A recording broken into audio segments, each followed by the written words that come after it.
Hello guys and welcome to the Russian Football News Predictions League Round 2. So we started with not exactly a bang, bit of a whimper. 8 goals in 8 games, 3 0-0 draws.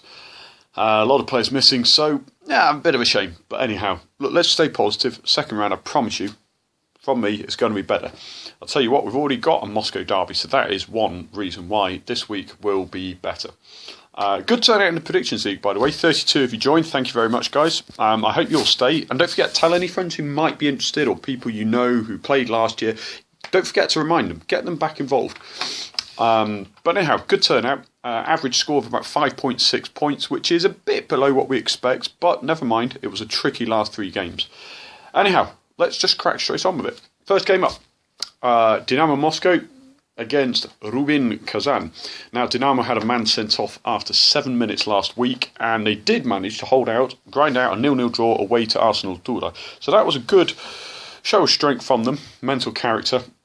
They have Jairzinho, who has joined from Krasnodar, so that's something that's useful for them. Konstantin Rausch and Anton Terekhov still injured though, so and of course Abdul Tete will be suspended because of his red card last week. Rubin Kazan, excellent result for them. Sardar Azmoun bagging 2 goals again. That's, I think, 6 goals in his last 6 club games for Rubin, and they managed to beat Krasnodar in front of a relatively poor attendance, that must be said, but nevertheless it was a win against a good side who have qualified for Europe. So perhaps signs of Rubin turning up. Now, Dynamo Moscow at home have a very good record. They have conceded, I think, one of the lowest. It was only 3 teams conceded less than them last season. I'm going to go for a draw here for that reason. And I'm going to go for 1-1, partly inspired by Azmoun's goal-scoring return to form. Moving on, Ural at home to Krasnodar. Now, Ural have 3 home games at the beginning of the season, and of course, who is not in Yekaterinburg to report on them because he's on holiday in England? Me, the idiot. Anyhow, they lost last week to Angie. Very, very disappointing result. Angie in all sorts of trouble. Very, very likely they may not even finish this season with financial trouble. They need about 300,000 rubles just to pay debts up to date.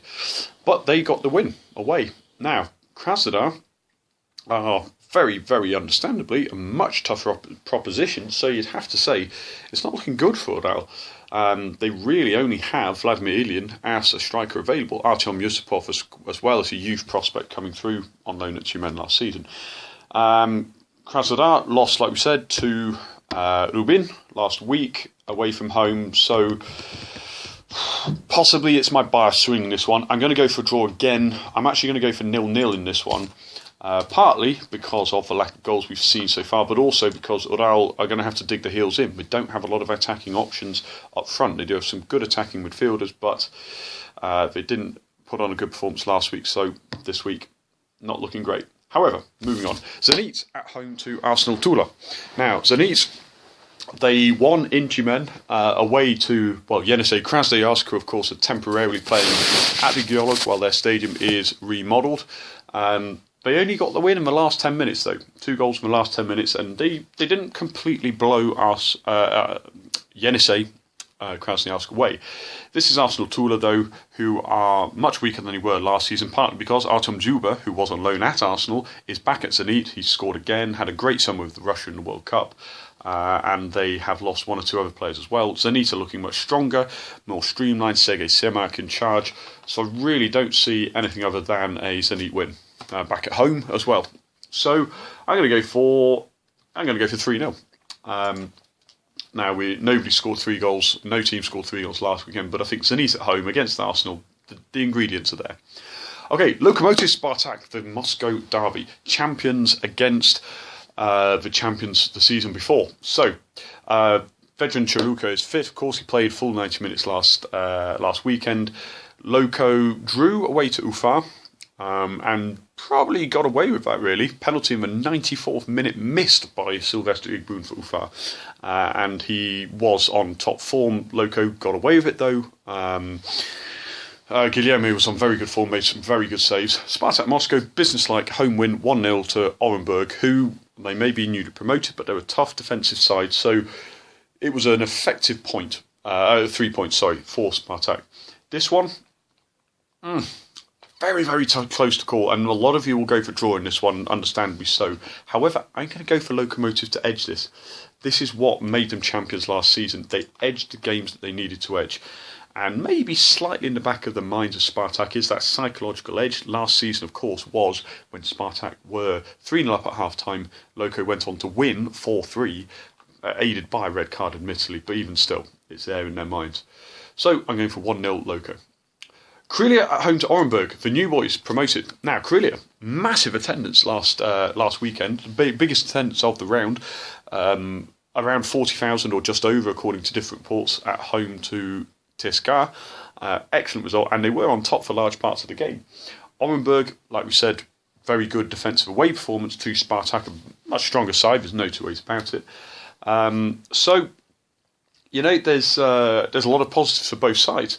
No major injuries or suspensions for either side, so, you know, there's a lot of options for Krylia up front.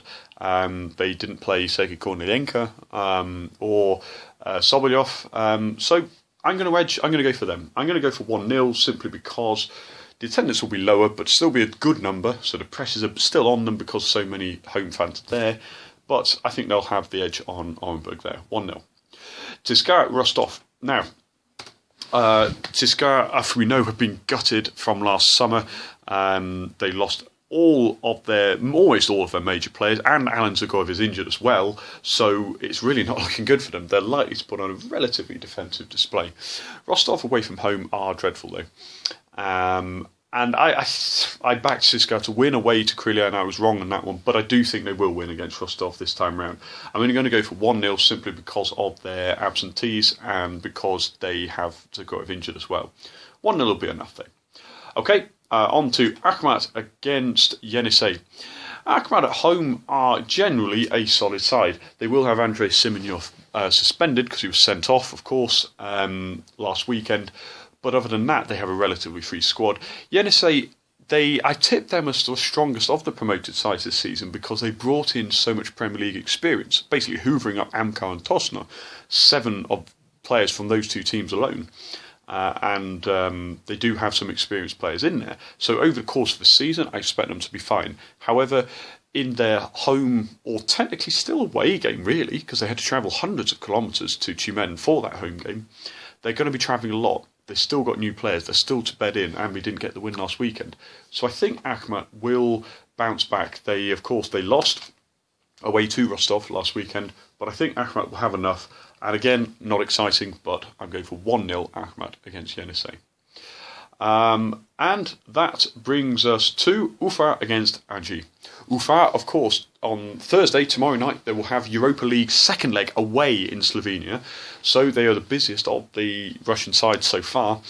Anji in all sorts of trouble. There was even doubts whether they would even be able to pay for their flights to get to Ufa for this game. They are there, they have made that flight, but with so much genuine, critical danger hanging over their heads financially, it's anybody's guess where the minds of Anji players are right now. Ufa, however, they have, like I said, they 0-0 against Lokomotiv last weekend. They held Domžale at home. Not an impressive result, but it's still an unbeaten start to the season. I think the tiredness may come into this one, though. So I'm going to go for a 1-1 draw, Ufa against Anji. Okay, thanks very much for joining me, guys. Don't forget, get your prediction in as early as you can and tell anybody else, remind anybody else, give people a nudge and get them involved. Thanks for joining me, guys. Best of luck, and I'll see you next week.